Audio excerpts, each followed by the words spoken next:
Kur ta Goldils ir vēlā vakarā? Jā, mēs esam Liepājā 2 vienā mazgātavā. Ļoti labi mazgātavs, ar citu īstenībā iesaku visiem. Ko mēs te darām? Atdzinām klientē mašīnu. Šādu te Mersīti C-klasi.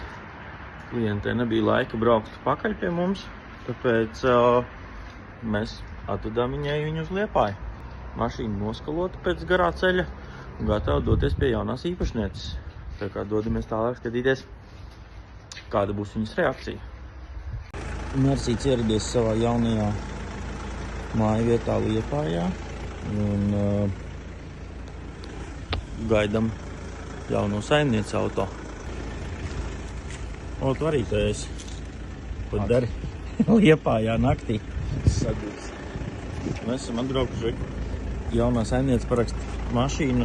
Esam veiksmīgi tikuši līdz Liepājai katrā ziņā. Jaunākā gaismā katrā ziņā ir iespēja piegādāt automašīnu uz jebkuru punktu. Principā mēs esam gatavi arī uz Kipru braukt, ka nevajag uz siltām kaut kādām zemēm. Liepāja jau sanāka Latvijas Kipra gan arī izvērtībā. Nu, te bišķi siltāks ir pie mums, ir bišķi augstāks. Jā. Viss 2 tāpēc, jā? Viss ir, jā. Zvaniet, sakiet, uz kurien jādzina mašīna, aizdzīsim uz kurien. Šādi šitiem beigas čakars laikam bija tik pakaļ viņai, vai ne? Ar tiem autobusiem.